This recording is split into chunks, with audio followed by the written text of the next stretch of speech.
الحمد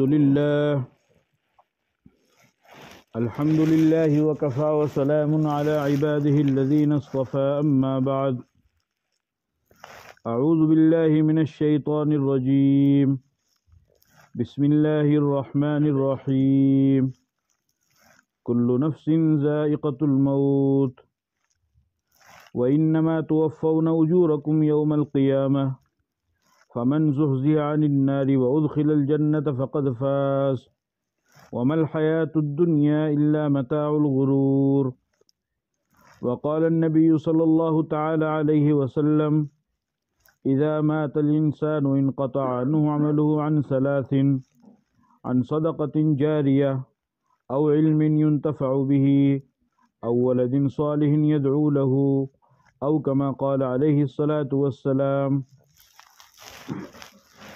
میرے محترم بزرگوں اور دوستوں، معزز نوجوانوں، پردہ نشین میری ماں اور بہنوں، آپ حضرات جانتے ہیں کہ ہم سب یہاں پر مرحومہ حاجرہ بانو کے ایصال ثواب، ان کی تعزیت اور ان کے دعائے مغفرت کے لیے یہاں پر جمع ہوئے ہیں۔ مرحومہ جو کل تک ہمارے درمیان تھی، اب وہ ہمارے درمیان میں نہیں ہے، اور جو زندگی اور جو وقت اللہ تعالیٰ نے ان کے لیے مقدر فرمایا، مقرر فرمایا، وہ اپنی زندگی کے ان اوقات کو اور لمحات کو پورا کر کے اللہ کے پاس جا چکی ہے۔ اور یہ اللہ کا بنایا ہوا نظام ہے کہ اللہ تعالیٰ نے یہ نظام بنایا ہے کہ جو بھی اس دنیا کے اندر آئے گا وہ اپنا وقت پورا کر کے ایک دن دنیا چھوڑ کر کے جائے گا۔ اسی کے بارے میں قرآن کریم میں اللہ نے ارشاد فرمایا کل من علیہا فان ویبقى وجہ ربک ذو الجلال والاکرام، کہ اس دنیا کے اندر جتنی بھی چیزیں ہیں ان تمام چیزوں کو فنا ہے، ان تمام چیزوں کو ایک نہ ایک دن ختم ہونا ہے۔ ہمیشہ ہمیشہ رہنے والی ذات صرف اور صرف اللہ کی ہے، اللہ کے علاوہ کسی کی بھی نہیں ہے۔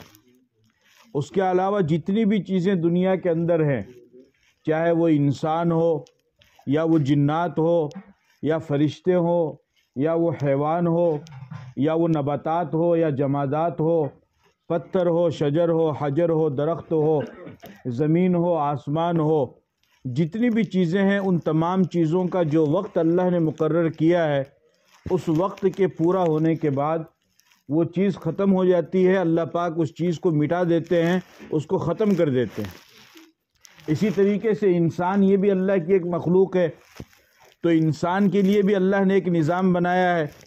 اللہ پاک کسی کو 100 سال کی عمر دیتے ہیں، کسی کو 80 سال کی عمر دیتے ہیں، کسی کو 60 سال کی عمر دیتے ہیں، اور کسی کو 30 سال کی عمر دیتے ہیں، کسی کو جوانی میں اٹھا لیتے ہیں، کسی کو بچپنے میں اٹھا لیتے ہیں۔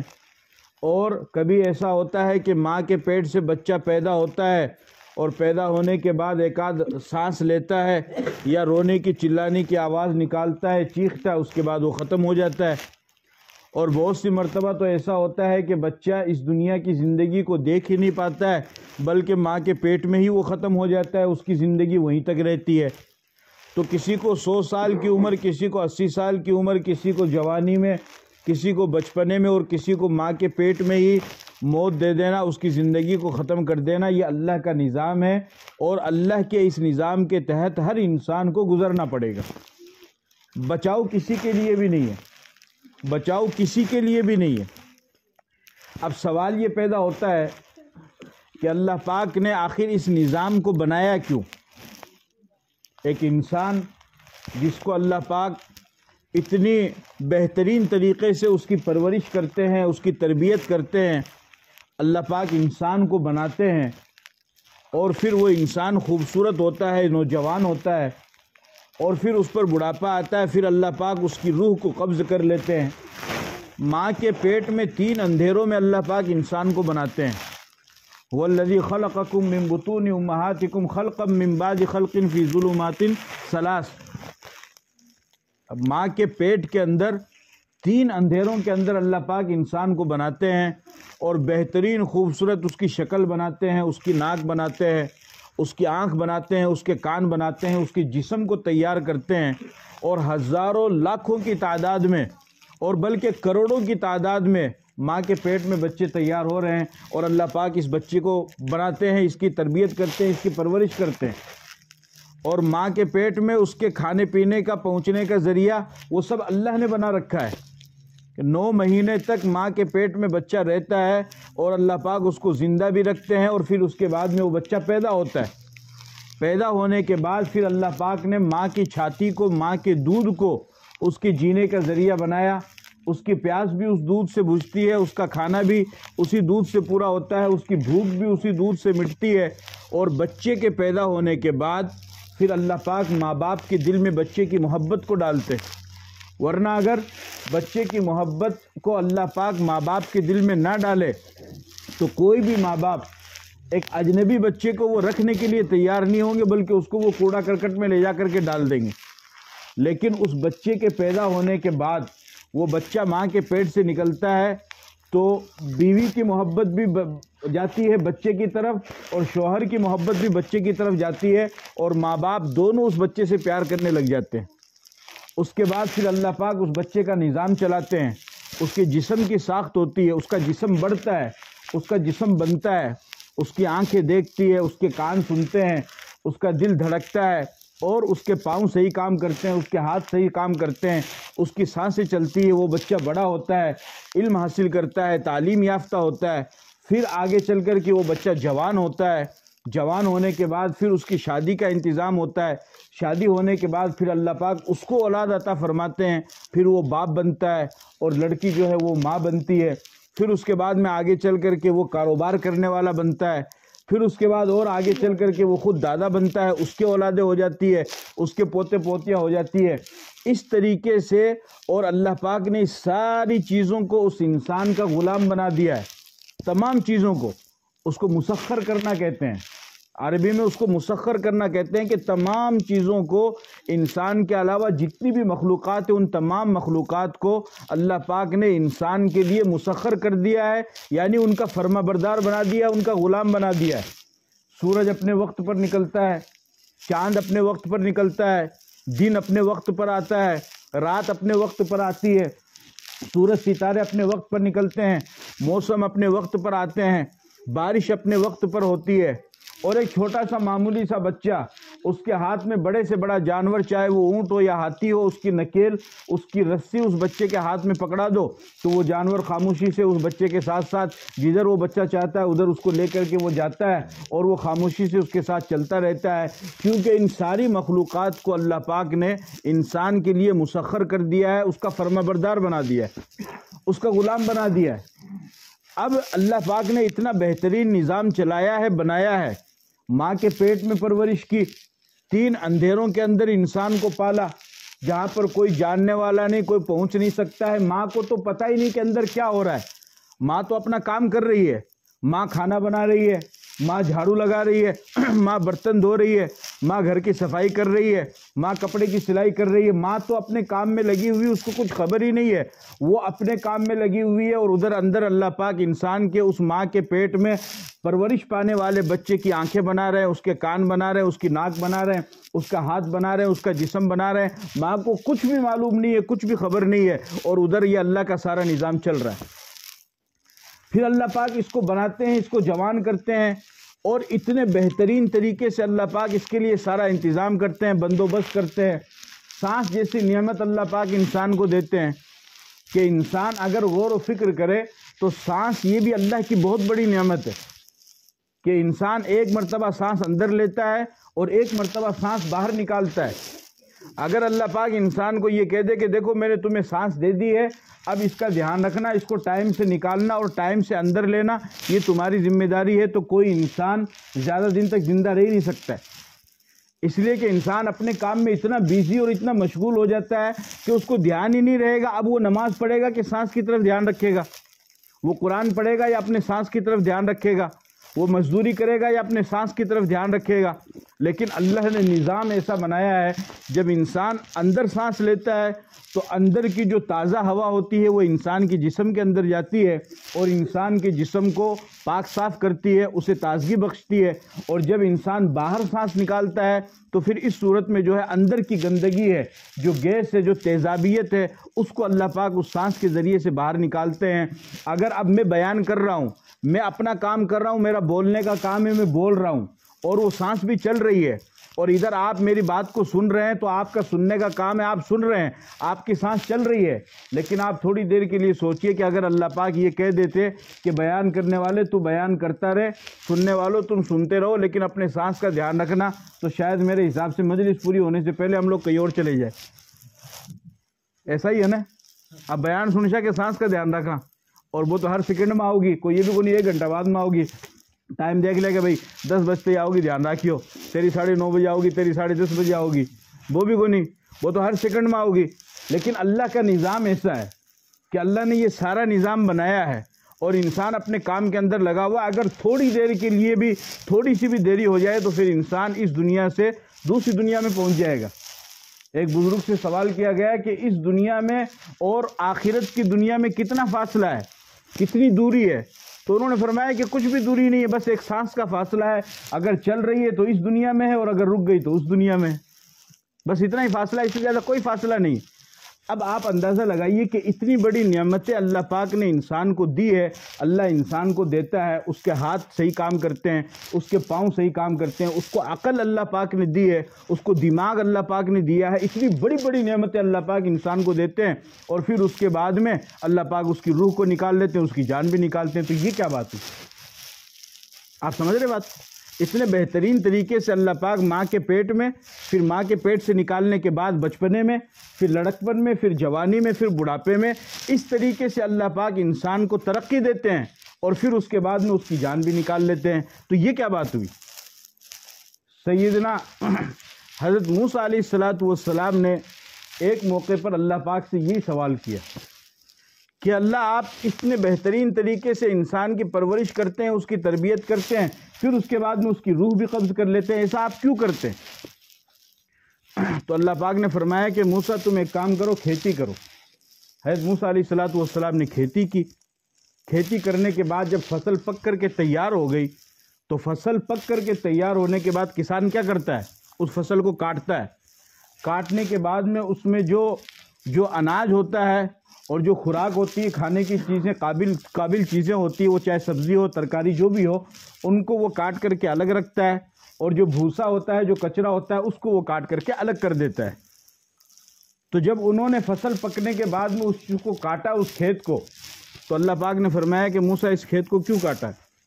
تو حضرت موسیٰ علیہ السلام نے فرمایا کہ باری تعالیٰ اب یہ تو فصل پک گئی ہے، اب اس کو اس کھیت میں رکھنے سے کوئی فائدہ نہیں ہے، اب اس کا زیادہ فائدہ اسی وقت ہوگا جب ہم اس کو کاٹ لیں گے اور کاٹ کر کے اس میں جو قابل استعمال چیز اس کو استعمال کریں گے، اور جو کچرا ہے، گندگی، اس کو ہم الگ کر دیں گے۔ اللہ پاک نے فرمایا کہ موسیٰ میں بھی یہی کرتا ہوں، جب کسی انسان کی زندگی کی فصل پک کر کے تیار ہو جاتی ہے تو پھر میں بھی اس کی زندگی کی فصل کو کاٹ دیتا ہوں، پھر اگر وہ انسان نیک ہے تو اس کو دانے کی طرح، اناج کی طرح اس کو جنت میں داخل کرتا ہوں، اور اگر وہ انسان برا ہے تو اس کو کچرے کی طرح دوزخ میں داخل کر دیتا ہوں۔ تو میں بھی یہی کام کرتا ہوں۔ اب یہ ہے کہ یہ فصل کب کس کی پک کر کے تیار ہوگی، اس کا علم اللہ کے سوا کسی کو نہیں، اس کا علم اللہ کے سوا کسی کو بھی نہیں ہے، اللہ نے کسی کو یہ علم دیا ہی نہیں ہے، کسی کو نہیں دیا ہے۔ چنانچہ ایک بہت بڑے عالم اور بہت بڑے بزرگ، بہت بڑے امام گزرے ہیں، امام مالک رحمۃ اللہ علیہ، وہ ہر وقت مدینہ میں رہا کرتے تھے، اور مدینہ میں مرنے والوں کی فضیلت ہے، اس لیے کہ آپ علیہ السلام نے فرمایا کہ قیامت کے دن جب اللہ کے نبی سفارش فرمائیں گے تو مدینہ میں مرنے والوں کی پہلی سفارش کریں گے۔ اس لیے آپ حضرات نے دیکھا ہوگا کہ بہت سے لوگ دعا بھی کرتے ہیں کہ اللہ مدینہ میں موت دے، اسی وجہ سے، کیونکہ وہ پیغمبر کا شہر ہے، وہ نبی کا شہر ہے۔ چنانچہ کافی دن ہو گئے اور وہ بھی یہی چاہتے ہیں کہ میرا انتقال مدینہ کے اندر ہو۔ ایک مرتبہ خواب میں میرے اور آپ کے پیغمبر جناب محمد الرسول اللہ صلی اللہ علیہ وسلم کی زیارت ہوئی، تو امام مالک رحمۃ اللہ علیہ نے ہمارے نبی سے پوچھا کہ یا رسول اللہ، میں اتنے دنوں سے یہاں پر مدینہ کے اندر ہوں اور میں چاہتا ہوں کہ میری موت یہاں مدینہ میں آئے. اب آپ مجھے یہ بتائیے کہ میری موت مدینہ میں آئے گی یا نہیں آئے گی؟ کس سے پوچھ رہے ہیں؟ نبی سے پوچھ رہے ہیں خواب کے اندر کہ آپ یہ بتائیے کہ میری موت مدینہ میں آئے گی یا نہیں آئے گی. تو آپ علیہ الصلوۃ والسلام نے اس طرح 5 انگلی کا اشارہ فرمایا. اب امام مالک رحمۃ اللہ علیہ اور بھی گھبرا گئے کہ آخر 5 انگلی سے کیا مراد ہے؟ 5 سال میں آئے گی، 5 مہینے میں آئے گی، 5 ہفتے میں آئے گی، یا 5 دن میں آئے گی؟ کب آئے گی؟ اس وقت خواب کی تعبیر بتانے والے بہت بڑے عالم دین تھے امام ابن سیرین رحمۃ اللہ علیہ. ان کے پاس میں ایک شخص کو بھیجا انہوں نے اور فرمایا کہ ایسا ایسا یہ خواب ہے اور اس کی تعبیر کیا ہوگی یہ تم جا کر کے معلوم کرو. چنانچہ امام ابن سیرین رحمۃ اللہ علیہ کے پاس جب وہ شخص پہنچا تو امام ابن سیرین رحمۃ اللہ علیہ نے فرمایا کہ اللہ کے نبی نے خواب میں جو 5 انگلی کا اشارہ کیا ہے ان 5 انگلی سے مراد ہے یعنی 5 چیزیں ایسی ہے کہ اس کا علم اللہ کے سوا کسی کو بھی نہیں ہے اور نبی کو بھی نہیں ہے. 5 چیزیں ایسی ہے کہ اس کا علم اللہ کے سوا کسی کو بھی نہیں ہے اور نبی کو بھی نہیں ہے، میرے کو بھی نہیں ہے. وہ 5 چیزیں کیا ہے؟ اس کو اللہ نے قرآن میں بیان فرمایا ان اللہ عنده علم الساعہ، قیامت کب آئے گی اس کا علم اللہ کے سوا کسی کو نہیں ہے.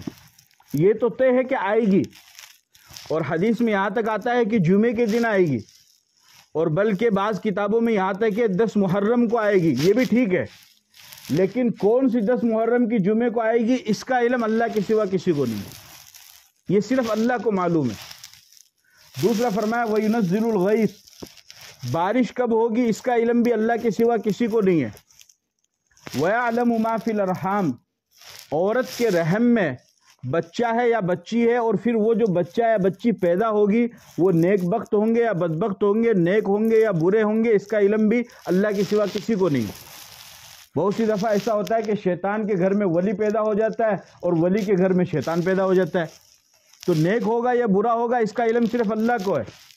وَمَا تَدْرِي نَفْسٌ مَاذَا تَكْسِبُ غَدًا، کل کے دن کون انسان کیا کام کرے گا اس کا علم بھی صرف اللہ کو ہے. ہم لوگ پلاننگ کرتے ہیں، انسان پلاننگ کرتا ہے کہ کل یہاں جاؤں گا، کل وہاں جاؤں گا، سفر میں جاؤں گا، کل یہ کروں گا وہ کروں گا، لیکن کل اس کام کو وہ کر پائے گا یا نہیں کر پائے گا اس کا علم صرف اللہ کو ہے. اور 5ویں اور آخری چیز فرمایا وَمَا تَدْرِي نَفْسٌ بِأَيِّ أَرْضٍ تَمُوتُ، کہ کون انسان کب کہاں پر مرے گا اس کا علم بھی اللہ کے سوا کسی کو نہیں.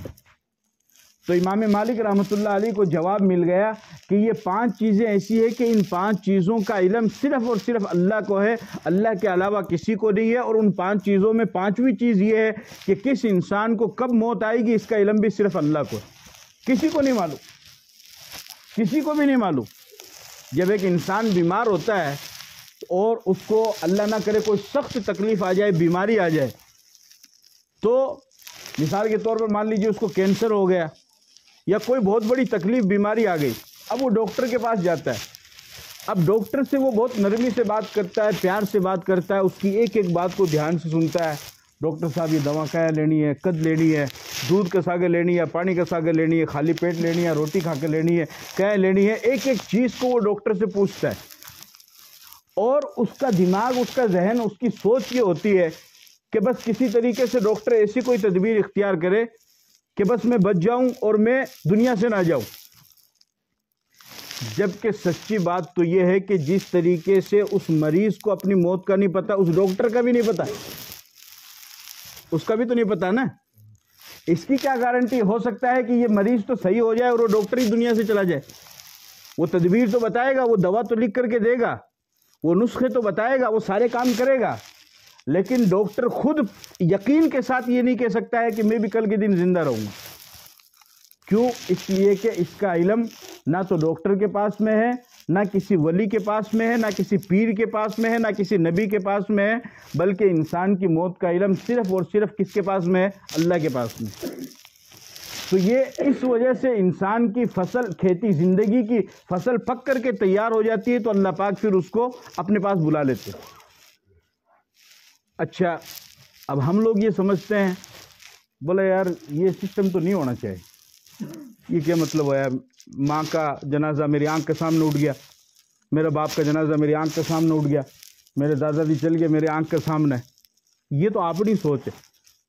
لیکن اگر ٹھنڈے دماغ سے اور جی حساب سے میں بتا رہا ہوں بھی حساب سے اگر سوچو نا تو ایک طرح سے یہ اللہ کا نظام صحیح ہے،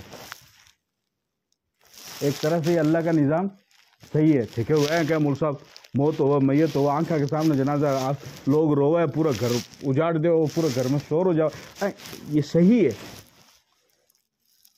ایک بہو جب گھر میں آتی نا بہو اور اس کی ساس سے نہیں بن رہی ہو تو وہ آتے ہی فوراً پہلی فرصت میں بہو کوشش کرتی ہے کہ مجھے دوسرا مکان لے کر کے دو. اپنے شوہر کو بولتی ہے کہ بھیا اڈم میرا گزارا کو نہیں ہوگا، تیری بھان بھی اسی تیری امی بھی اسی ہے، اب تم من اگر سکھ شانتی سے رکھنا چاہو تو من تو دوسرا مکان دے دے. ایسا ہی ہوتا ہے نا، بہت سی مرتبہ ایسا ہو جاتا ہے. اب آپ مان لو تھوڑی دیر کے لیے اگر موت کا نظام نہیں ہو، اگر موت کا نظام نہیں ہو، اللہ سب کو زندگی دے لمبی زندگی دے اور سب زندہ رہے، تو مان لیجئے گھر کے اندر جو باپ ہے اس کی عمر ہے کتنی، مان لو 50 سال، اور دادا کی عمر کتنی ہے 80 سال. 80 تو مانو گے نا، 20 یا 30 سال بڑھا کر مان لو 80 سال مان لو. اور پردادا کی عمر کتنی ہوگی 100 سال مان لو 100 سال. لکڑ دادا اس سے اوپر جو آئے گا اس کی عمر 120 سال. اس کے بعد میں جو چکر دادا آئے گا اس کی عمر 140 سال. اس کے بعد میں جو سکڑ دادا آئے گا اس کی عمر 160 سال. اب مان لو یہ 5-6 دادے ہیں، 160 والا بھی ہے، 120 والا بھی ہے، اور 100 والا بھی ہے، 80 والا بھی ہے. اچھا اب تھے میں نے یہ بتاؤ، ایمانداری سے عورت ہو یا مرد ہو، انسان کتنی سال میں بڑھاپا آ جاؤ اور وہ خدمت کا محتاج ہو جاؤ؟ 60 سال میں ہو جاؤ نا آج کے زمانے میں. بھائی ہو جاتا ہے نا 60 سال میں. 60 سال میں آدمی بوڑھا ہو جاتا ہے، وہ چاہتا ہے کہ میری بیوی میری خدمت کرے، میری اولاد کرے، میری بہو کرے، وہ کرے. اب مان لیجئے یہ سب ایک گھر میں رہیں گے تو 60 سال آ رہا تو خود خدمت کا محتاج ہے، 80 سال آ رہا ہے کون کرے گا؟ ہاں 80 سال آ رہا کی خدمت کون کرے گا؟ بنا پانی کون دے گا؟ اور 80 سال آ رہا تو بیچارہ خود 20 سے زیادہ کمزور ہے، تو جو 100 سال کا دادا بیٹھے ابھی کوڑا کمائے نا، بنا پانی کون دے گا؟ بھی کی خدمت کون کرے گا؟ اور 100 سال آ رہا تو 20 سے بھی زیادہ کمزور ہے، تو وہ اور کوڑوں میں جا کے 120 سال آ رہا ہے، پر دادا بیٹھے ہے لکڑ دادا، بھی کی خدمت کون کرے گا؟ ارے سمجھ رہے ہو میری بات نے؟ تو پھر کیا ہوگا؟ اب تھے بتاؤ انصاف سے کہ اللہ کا نظام صحیح ہے یا غلط ہے؟ بھئی یہی تو اللہ کا نظام ہے. الم نجعل الارض کفاتا احیاء و امواتا. اللہ پاک پہلوں کو بیچتے رہتے ہیں اور بعد والے جو آتے رہتے ہیں وہ بڑے ہوتے رہتے ہیں. اب اگر ایک ہی گھر میں دادا بھی پر دادا بھی باپ بھی ان پھر دادی پر دادی سگڑی، تو انہاں کی خدمت کون کرے گا؟ آج تو اولاد میں 15 سال بعد میں کہنا کون مانا ہے، اور دادا جی خود لے لو، خود پانی لے لو. وہ ایک لطیفہ بتا دیتا ہوں آپ کو کہ ایک باپ نے اپنے بیٹے سے کہا کہ بیٹا ایک گلاس پانی دے. تو وہ بیٹا بولے کہ میں کون دوں. تو دوسرا بیٹا کرنے بیٹھا تھا، وہ بولیا پاپا تھن تو میرا ہی کہ تھرا ہے بیٹا بدماش ہے، یہ کوئی نہیں حال کون کرے گا، یا نہ تھاری بات مانا گا نہ تھانا پانی دے گا. تھے ایک کام کرو، تھے خود اٹھ کے پی لو. تھے کیا کرو؟ تھے خود ہی اٹھ کے پی لو. تو نیال وہ نہیں کرے تو بھی تو کون کرے؟ تو کون سا نیال کرے؟ اب آج کی کنڈیشن بھائی یہی ہے، تھے چاہے مانو نہیں مانو، آج کی کنڈیشن یہی ہے کہ تھوڑی سی اولاد بڑی ہویا بعد میں نہ تو ماں کی سنے نہ باپ کی سنے، اور جب پورا خاندان ہی ایک گھر بھرے ہوگا تو کیا ہوگا؟ اس لیے اللہ کا یہ نظام ہے. تو اب تھے خود انصاف کر کے ٹھنڈے دماغ سے سوچ کے بتاؤ کہ اللہ کا نظام صحیح ہے یا نہیں. یہ اللہ کا نظام ہے، کیونکہ اس طریقے سے اگر یہ اللہ کا نظام نہ ہوتا تو دنیا بھر جاتی اور گھٹن سے لوگ مر جاتے، گھٹن سے لوگ مر جاتے. آج دو بچے ہو جائے 4 بچے ہو جائے تو انسان کوشش کرتا ہے کہ میں دوسری جگہ مکان بناؤں، میں ناکے ہو گئے، میں الگ ہو گئے. یہ بولتے ہیں نا ہم ساتھ میں نہیں، ہم الگ ہو گئے کیونکہ ہمارے بچے زیادہ ہو گئے. جب اتنا بڑا پریوار ہوگا تو یہ اللہ کا نظام ہے، اور یہ اللہ کا نظام صحیح ہے کہ اللہ پاک پہلوں کو بلاتے رہتے اور پچھلوں کو اللہ پاک موقع دیتے رہتے. لیکن یہ اللہ کا نظام ہے کہ اللہ پاک ہمیشہ کسی کو باقی نہیں رکھیں گے، بلکہ ہمیشہ تو صرف اور صرف اللہ کی ذات رہے گی. اچھا اب ایک سوال اور پیدا ہوتا ہے کہ چلو یہ بات تو ٹھیک ہے کہ موت انسان کو آئے گی، لیکن ہماری دنیا کا یہ دستور ہے کہ کوئی بھی چیز آنے سے پہلے ایک بار میسج آتا ہے، پیغام آتا ہے کہ بھائی ابھی جیسے ساحل نے ہم کو بلایا تو اس کو بیچارے کو 8 بجے کا ٹائم دے رکھا تھا، لیکن ہم آدھا گھنٹہ لیٹ ہو گئے، آپ سے معذرت بھی چاہتے ہیں. وہ ہم لوگ تھوڑا آدھی گھنٹہ لیٹ ہو گئے. اب اس کو بیچارے کو ٹائم دیا 8 بجے کا، تو یہ تو انتظار کر رہا ہے. ہم لوگ 8 بجے پہنچے. تو کوئی بھی میسج یا پیغام ہوتا ہے تو پھر یہ بھی ہونا چاہیے. ابراہیم علیہ السلام نے اللہ سے پوچھا کہ اللہ یہ تو ٹھیک ہے کہ انسان کو موت آتی ہے. ملک الموت سے کہا ابراہیم علیہ السلام نے، موت کے فرشتے سے، کہ کچھ پیغام بھی تو آنا چاہیے، کوئی میسج بھی تو ہونا چاہیے کہ بھئی ٹھیک ہے میں آ رہا ہوں تیار. ملک الموت نے، موت کے فرشتے نے کہا کہ جتنے پیغام میں بھیجتا ہوں اتنے تو دنیا میں کوئی نہیں بھیجتا ہے. تیرا میسج کیا بھائی؟ تیرا مس کال کیا ہے؟ بولا میرا میسج اور میرا مس کال سب سے زیادہ ہے، اور کال بھی میری سب سے زیادہ ہے. موت کے فرشتے نے کہا کہ اگر کسی انسان کا دانت ٹوٹ جائے تو وہ سمجھ لے کہ میں آنے والا ہوں. کسی انسان کے بال سر کے کمزوری کی وجہ سے گرنے لگ جائے تو سمجھ جاؤ میں آنے والا ہوں. اگر آنکھوں کی روشنی کم ہو رہی تو سمجھ جاؤ میں آنے والا ہوں. کانوں میں سننے کی طاقت کم ہو رہی تو سمجھ جاؤ میں آنے والا ہوں. کل تک اپنے جسم پر اپنی طاقت پر چلتے تھے، اب لاٹھی کے سہارے سے چل رہے ہو تو سمجھ جاؤ میں آنے والا ہوں. فرمایا کہ چھوٹے چھوٹی جتنی بھی چیزیں ہیں یہ تمام کی تمام چیزیں میرے میسج اور میرے پیغام ہیں. سب سے زیادہ پیغام تو انسان کو میں بھیجتا ہوں، لیکن انسان اس کو سمجھتا ہی نہیں. اس لیے اللہ پاک نے اس کا علم صرف اور صرف اپنے پاس رکھا ہے، کسی انسان کو نہیں دیا. اور ایک بات بتاؤ، اگر بیڑا پڑ بھی جاتا تو کون تیاری کرتا؟ کون کرتا؟ مان لو اگر کوئی نے بیڑا پڑ جائے بھائی جمعہ کے دن تیری موت آؤگی.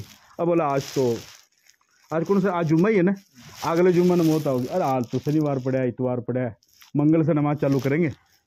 پھر امام صاحب آئے کر کے تھوڑی توبہ، منگل نے تو من تھوڑا کام ہو گیا، میں بدھ سے چالو کروں گا. تو وہ بیڑا پڑتا نا جد بھی انسان، بس وہ اللہ نہیں بیڑا ہے، مشکل وہ دھیان دیتا. لیکن بہرحال اللہ نے اس کو مخفی رکھا ہے تاکہ انسان ہر وقت تیار رہے. عبداللہ بن عمر فرمایا کرتے تھے اذا اصبحت فلا تنتظر المساء واذا امسيت فلا تنتظر الصباح. جب صبح کر لو تو شام کا انتظار مت کرو، جب شام کر لو تو صبح کا انتظار مت کرو.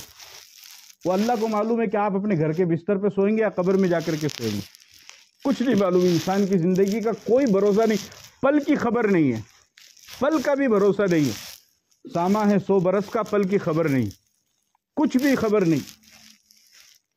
ایک بادشاہ نے بہت کچھ لوٹ مار کر کے جمع کیا، اپنے وزیروں کو تیار کیا اور اپنا بڑا سجایا دربار لگایا، اور یہ کہا کہ بھئی چلو اب میں اس مال کو تقسیم کرتا ہوں.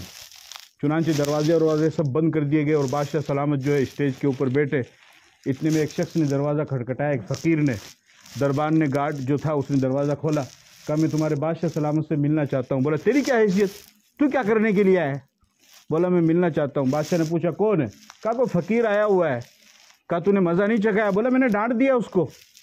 اس نے پھر دوبارہ کنڈی کھٹکھٹائی، پھر کہا کہ میں بادشاہ سلامت سے ملنا چاہتا ہوں. بولا تجھے سمجھ میں نہیں آتا ہے؟ بادشاہ سلامت اپنے کام میں لگے ہوئے ہیں، سب وزیر بڑے بڑے بادشاہ بڑے بڑے لوگ بیٹھے ہوئے ہیں، ان میں مال تقسیم ہوگا، ملک کو فتح کر کے آئے، مال لے کر کے آئے.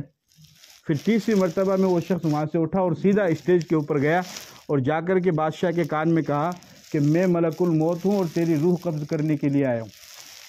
اب جب بادشاہ نے یہ سنا تو اس نے کہا یہ تو فقیر نہیں، یہ تو موت کا فرشتہ ہے. تو وہ بادشاہ سوچنے لگا کہ یہ تو بڑا عجیب معاملہ ہو گیا. تو اس نے کہا کہ پھر مجھے اتنی سی مہلت دے دے کہ میں اس مال کو اپنے لوگوں کے درمیان تقسیم کر دوں. کہا اب مہلت کی اجازت نہیں، اب تو کچھ بھی اجازت نہیں ہے. اور اسی وقت اس کی روح قبض کر لی. اذا جاء اجلهم فلا يستأخرون ساعة ولا يستقدمون. قرآن میں اللہ فرماتا ہے کہ جب انسان کی موت کا وقت آئے گا تو نہ ایک سیکنڈ پیچھے ہوگا نہ ایک سیکنڈ آگے ہوگا، کچھ بھی نہیں. اس سے پہلے انسان پہ موت مصیبت تو آئے گی لیکن موت نہیں آ سکتی، کیونکہ وہ سیکنڈ جو اللہ نے کر رکھے ہیں وہ سیکنڈ انسان کو پورے کرنے ہیں، وہ کرے گا اس دنیا میں، چاہے خوشی کے ساتھ کرے یا غم کے ساتھ کرے. یہ اللہ کا نظام ہے. آپ نے دیکھا وہ کتنے لوگ ہیں 2-2 سال تک بیمار رہتے ہیں، بستر پہ پڑے رہتے ہیں، اس کے بعد موت آتی ہے. ایک انسان کا ایکسیڈنٹ ہو گیا ہے، یا مسجد کے سامنے ایکسیڈنٹ ہو گیا ہے. اب ایکسیڈنٹ یہاں ہوا ہے، چوٹ یہاں لگی ہے، جسم کے ٹکڑے یہاں ہوئے، سر یہاں پہ پھٹا ہے، اور اس کو لے کر کے گئے سیکر، اور سیکر میں ہاسپٹل میں اس کا انتقال ہوا ہے. جب چوٹ یہاں لگی، سر یہاں پھٹا، جسم کے ٹکڑے یہاں ہوئے، تو موت بھی یہی آنی چاہیے نا. ارے بھائی اٹھی تو آنی چاہیے نا، کیونکہ حادثہ تو اٹھی ہوا ہے نا، ایکسیڈنٹ اٹھی ہوا ہے، لیکن یہاں نہیں آئی، یہاں چوٹ تو لگی، مصیبت تو آئی اس کے اوپر، لیکن یہ چونکہ سیکر تک ہاسپٹل تک جانے کی سیکنڈ اس کی باقی تھی، تو اللہ کو اس سیکنڈ کو بھی تو پورا کروانا تھا، وہ سیکنڈ بھی تو پوری کرنی ہے، وہ پوری ہونے کے بعد پھر اللہ کا نظام آگے کا چلے گا، لیکن اس سے بقا کسی کو بھی نہیں۔ اور جو کچھ بھی انسان اپنی زندگی کے اندر کرے گا، وہ چاہے اچھا ہو یا برا ہو، وہ اس کو اللہ کے یہاں پائے گا۔ ہمارا مسلمان کا عقیدہ موت پر بھی ہے، قبر پر بھی ہے، آخرت پر بھی ہے، اور بعث بعد الموت پر بھی ہے، یعنی موت کے بعد دوبارہ اٹھائے جانے پر بھی ہے۔ موت دیتے ہیں، اللہ پاک نے انسان کو زندگی کیوں دی ہے؟ اپنی عبادت کے لیے دی ہے۔ وَمَا خَلَقْتُ الْجِنَّ وَالْإِنسَ إِلَّا لِيَعْبُدُونَ، میں نے جنات کو اور انسان کو کس لیے پیدا کیا ہے؟ اللہ نے اپنی عبادت کے لیے پیدا کیا، ایک مقصد ہے، وہ مقصد ہے اللہ کی عبادت۔ اچھے کام کرو، اچھے کام کر کے دنیا سے جاؤ، پھر انسان کی روح کو قبض کیا جاتا ہے، اور روح قبض کرنے کے بعد پھر اس کو نہلایا دھلایا جاتا ہے، نہلایا دھلانے کے بعد پھر اس کو قبر میں لے کر کے جاتے ہیں، قبر میں اس کو دفنا دیتے ہیں۔ قبر میں دفنانے کے بعد حدیث پاک کے اندر آتا ہے کہ ابھی دفنانے والے گھر والے اس کو دفنا کر آ ہی رہے ہوتے ہیں، یسمع قرع نعال صوتہ، وہ مردہ قبر میں سونے والا ابھی جانے والوں کے جوتے کی چپل کی آواز کو سنتا ہے کہ اتنے میں اس کے پاس 2 فرشتے آتے قبر میں، صرف اس کے پاس نہیں، وہ سب کے ساتھ ہوگا، میرے اور آپ کے ساتھ بھی ہوگا، سب کے ساتھ 2 فرشتے آتے ہیں، ان کا نام ہے منکر اور نکیر۔ وہ فرشتے آ کر کے اس سے 3 سوال کریں گے، اور ان کی بہت ہیبت اور خطرناک وہ فرشتے ہیں، دندناتے ہوئے آئیں گے، اور ان کی چیخ و پکار بہت خطرناک ہے۔ اور وہ فرشتے جب آتے ہیں وہ 3 سوال کرتے ہیں، اگر 3 سوال کیا ہے؟ من ربو کا پہلا سوال کہ تیرا رب کون ہے، دوسرا سوال ہوگا ما دینو کا تیرا دین کیا ہے، اور تیسرا سوال ہوگا من نبیو کا تمہارے نبی کون ہے۔ یہ 3 سوال ہے، یہ ہر انسان سے، صرف مسلمان سے نہیں، ہر انسان سے یہ قبر میں ہوتے ہیں۔ آپ کہو گے کہ مولوی صاحب دفن تو صرف مسلمان کو کرتے ہیں، تو غیروں سے کیسے ہوتے ہیں؟ جو انسان مر گیا دوسری دنیا میں چلا گیا اس کی قبر وہی ہے، جو سمندر میں ڈوب گیا اس کی قبر وہی ہے، جو آگ میں جل گیا اس کی قبر وہی ہے۔ قبر کا مطلب گڑھا نہیں ہے، قبر کا مطلب ہے انسان کا دنیا سے ختم ہو جانا، چلے جانا، اس کو آگے کی جو دنیا اس کو عالم برزخ کہا جاتا ہے، وَمِن وَرَائِهِمْ بَرْزَخٌ إِلَىٰ يَوْمِ يُبْعَثُونَ، اس کو عالم برزخ کہا جاتا ہے۔ تو یہ 3 سوال، اب مومن ہوگا، مسلمان ہوگا تو وہ ان تینوں سوال کے جواب دیتا ہے۔ ربی اللہ، میرا رب کون ہے؟ تھوڑا سے بھی بولو، میرا رب کون ہے؟ اللہ۔ دوسرا سوال کرے گا ما دینو کا تمہارا دین کیا ہے؟ دینی اسلام، میرا دین اسلام ہے۔ تیسرا سوال کرے گا من نبیو کا تمہارے نبی کون ہے؟ محمد صلی اللہ علیہ وسلم کون ہے؟ ہاں، محمد صلی اللہ علیہ وسلم میرے نبی ہے۔ جب انسان یہ جواب دیتا ہے تو فرشتہ اس کو دوزخ دکھاتا ہے، اور دوزخ کے اندر کی جو اس میں جو آگ ہے اس کے جو عذاب ہے وہ دکھاتا ہے، اور فرشتہ کہتا ہے کہ تو نے سوالات کے صحیح جواب دیے اور تو نے اچھی زندگی گزاری، اگر تو بری زندگی گزارتا تو تیرا ٹھکانہ یہ تھا۔ اور پھر اس کے بعد اس کے لیے جنت کی کھڑکی کھول دی جاتی ہے، اس میں سے خوشبودار اور میٹھی ہوا آتی رہتی ہے، اور یہ بندہ اب قیامت تک اس قبر کے اندر رہے گا۔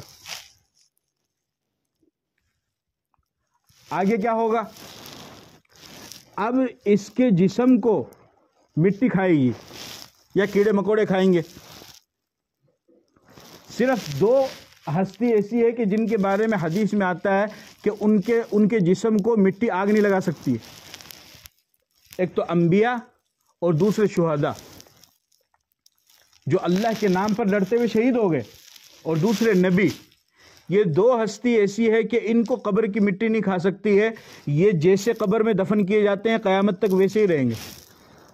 اس کے علاوہ اگر اللہ چاہے کسی کے ساتھ یہ معاملہ کرنا تو وہ اللہ کی مرضی ہے، باقی اس کے علاوہ چاہے کتنا ہی بڑا متقی یا ولی یا پرہیزگار کیوں نہ ہو، قبر مٹی اس کے جسم کو کھا جاتی ہے، کیڑے اس کے جسم کو کھا جاتے ہیں۔ اسی لیے تو مسئلہ بھی یہی ہے کہ جب ایک قبر زیادہ پرانی ہو گئی ہو، بوسیدہ ہو گئی ہو اور کافی پرانی ہو گئی ہو، اور یہ اندازہ ہو گیا ہو کہ اب اس قبر میں میت جو رکھی گئی تھی وہ میت ختم ہو گئی ہے، اس کی کچھ ہڈی وڈی باقی ہوگی یا وہ بھی باقی نہیں ہے، تو اس قبر میں دوسرے مردے کو دفنانا درست ہے۔ مسئلہ بھی یہی، کیونکہ اس کے جسم کو مٹی کھا لیتی ہے۔ مٹی کی یہ خاصیت ہے کہ مٹی کے اوپر آپ کوئی چیز رکھو تو مٹی اس کو کھینچنا شروع کرتی ہے، یہ مٹی کی خاصیت ہے۔ آپ پانی ڈالو مٹی فوراً کھینچ لے گی، کھینچتی نا اس کو، پانی ڈالو گے مٹی ایک دم پی لے گی، تیل ڈالو گے ایک دم مٹی اس کو پی لو گی۔ اگر آپ کو نہیں اندازہ ہو، آپ 1 گھنٹے کے لیے صرف مٹی پر لیٹ جاؤ، ابھی تو نہیں، ابھی تو دقت ہو جائے گی گرمی میں، اگر لیٹنا ہو 1 گھنٹے کے لیے آپ مٹی پہ لیٹنا، آپ کو ہلکا ہلکا محسوس ہوگا کہ مٹی آپ کے جسم کو کھینچ رہی۔ مٹی چیزوں کو گلاتی ہے، اس کے اندر اللہ نے یہ تاثیر رکھی ہے۔ دیکھتے ہیں اس میں دانہ ڈالتے ہیں، وہ ایسا اس کو تیار کرتی، باہر سیب کا درخت تیار ہو جاتا ہے، ایسا ہی ہوتا ہے نا۔ تو مٹی کے اندر یہ خاصیت ہے، تو مٹی مردے کے جسم کو کھا جاتی ہے، کیڑے مکوڑے کھا جاتے ہیں، جانور کھا جاتے ہیں۔ اب اس کا جسم ختم، ماں کے پیٹ کے اندر جب بچہ 4 مہینے کا ہوتا ہے، 4 مہینے کا ہوتا ہے، اس وقت فرشتہ روح کو لے کر کے آتا ہے۔ روح کہاں ہے؟ ایک عالم ہے، اس عالم کا نام ہے عالم ارواح۔ قیامت تک جتنے بھی لوگ دنیا میں آئیں گے ان تمام لوگوں کی روح کو، روح مطلب جان، ان کی تمام کی جانوں کو پیدا کر کے اللہ نے اس دنیا میں رکھ دیا ہے کہ بھئی یہ اس دنیا میں ہے۔ اب جس انسان کو دنیا میں آنا ہوگا، ماں کے پیٹ میں بچہ آئے گا، 4 مہینے کے بعد میں فرشتہ اس روح کو وہاں سے لے کر کے آئے گا اور بچے کے جسم میں ڈال دے گا۔ پھر اس کے بعد 9ویں مہینے میں پھر بچے کی ولادت ہوگی اور وہ بچہ باہر آئے گا۔ موت کے وقت فرشتہ اس انسان کی روح کو نکال لیتا ہے، سمجھ گئے؟ جسم سے روح، اس کی جان نکل جاتی ہے، لیکن کانٹیکٹ اس کا رہتا ہے۔ اچھی طرح سمجھنا جو بات میں بتا رہا ہوں، کانٹیکٹ اس کا اس کے ساتھ میں رہتا ہے۔ پھر بھی جس طریقے سے آپ یہاں پر بیٹھے ہیں، آپ کے پاس موبائل ہے اور اس موبائل میں ایئرٹیل کی سم ہے، تو سم آپ کی یہاں پر ہے اور ایئرٹیل کا جو ٹاور لگا ہوا وہ کہیں اور لگا ہوا، دور لگا ہوا، مان لو 5 کلومیٹر کے فاصلے پہ ہے، تو ٹاور وہاں لگا ہوا ہے لیکن نیٹ ورک اس کا یہاں پہ آ رہا ہے۔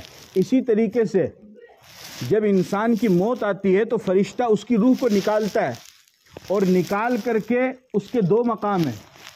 اگر وہ انسان نیک ہے تو اس کی روح علیین میں جاتی ہے، اور اگر انسان برا ہے تو اس کی روح سجین میں جاتی ہے۔ یہ قرآن میں بھی اس کا ذکر ہے، اگر انسان نیک ہے تو علیین میں، اور اگر برا ہے تو سجین میں اس کی روح جاتی ہے۔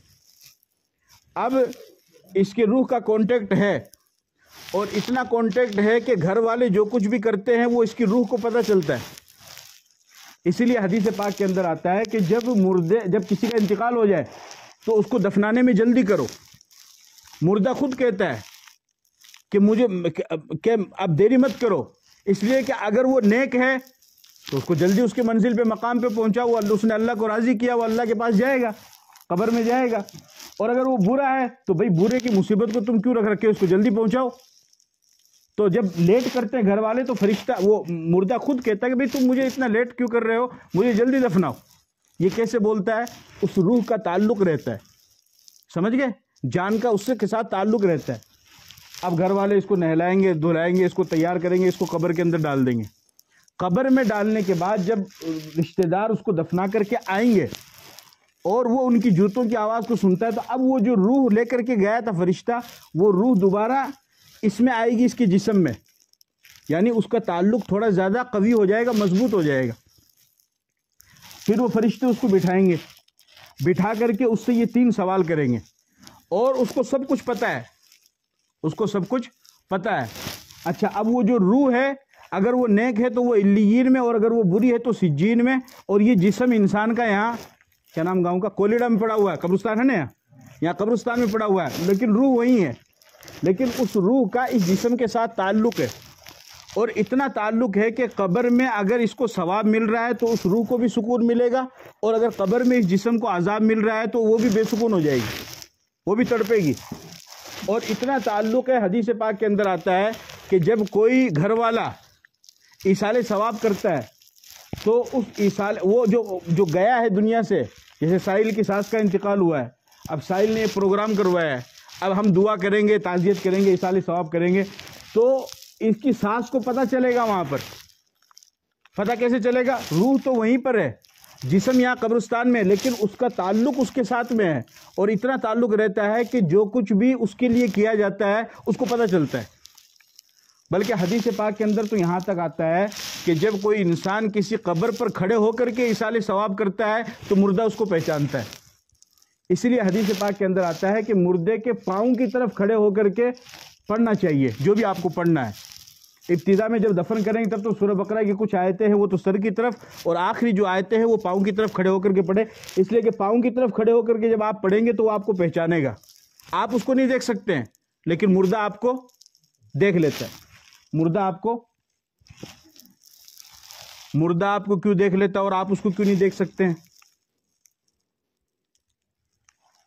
تو یہ کوئی ضروری نہیں ہے کہ دونوں طرف سے دیکھنا ضروری ہو۔ بہت سی دفعہ ایسا بھی ہوتا ہے کہ ایک چیز پردے کے اندر ہوتی ہے، وہ پردے کے اندر جو چیز ہے وہ باہر والی کو دیکھ لیتی ہے لیکن باہر والی چیز پردے والی کو نہیں دیکھ سکتی ہے، ایسا بھی ہوتا ہے۔ مردہ جو ہے وہ پردے کے اندر ہے۔ جیسے ایک عورت ہے، وہ عورت برقع لگا کر کے گئی وہ دکان پہ گئی، اب وہ عورت دکان کی ایک ایک چیز کو دیکھ لے گی، سوئی کو بھی دیکھ لے گی، دیکھے گی نا چھوٹی سے چھوٹی چیز کو، لیکن وہ دکاندار اس عورت کے جسم کو نہیں دیکھ سکتا اس لیے کہ اس کا پورا جسم برقعے سے ڈھکا ہوا ہے۔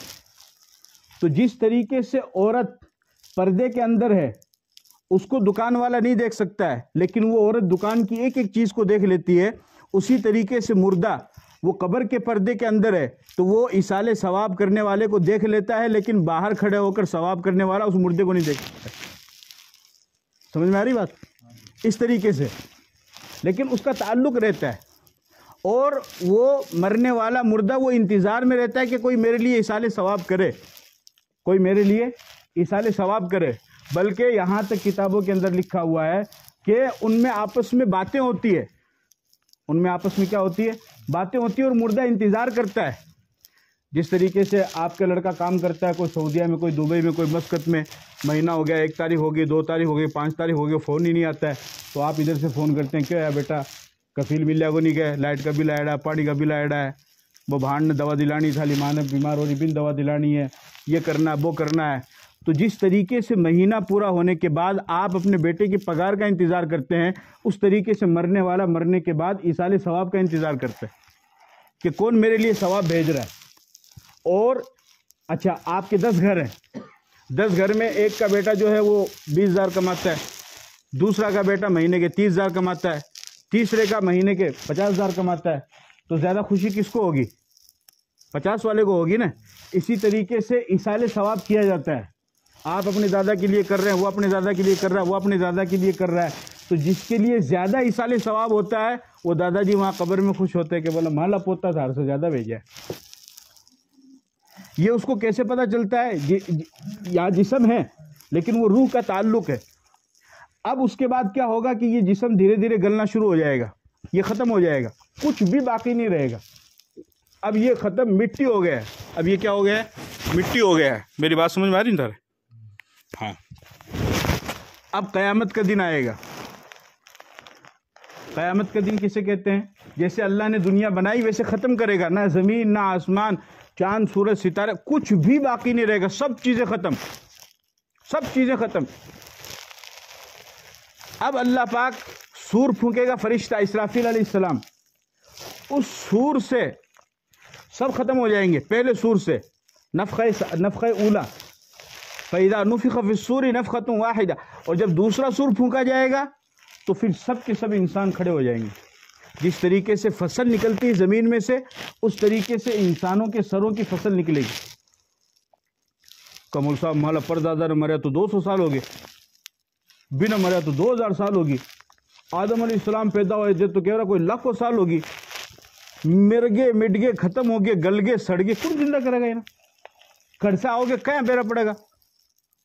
انسان کے دماغ میں آتی نہیں یہ بات، لیکن اللہ کے لیے کوئی مشکل نہیں۔ یہی سوال کفار مکہ کرتے تھے، من یحیی العظام وہی رمیم، جو ہڈیاں بالکل بوسیدہ ہو گئی، گل گئی، سڑ گئی، ان کو کون زندہ کرے گا؟ ان کو کون نکالے گا؟ لاکھوں سال ہو گئے مرے ہوئے، کوئی نام و نشان کا پتہ نہیں ہے، کوئی تھوڑا سا نشان بھی نہیں، کوئی سراغ لگا لے ہوئے آدمی، اس کو کون زندہ کرے گا؟ کون کھڑا کرے گا؟ یحییھا الذی انشأھا اول مرہ، اللہ نے فرمایا کہ ان کو یوں کہو کہ جس خدا نے ان کو پہلی مرتبہ پیدا کیا وہی خدا ان کو دوبارہ قبر سے کھڑا کرے گا۔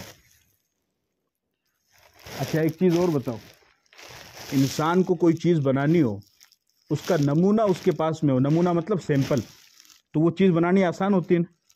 بھائی آسان ہوتی ہے نا؟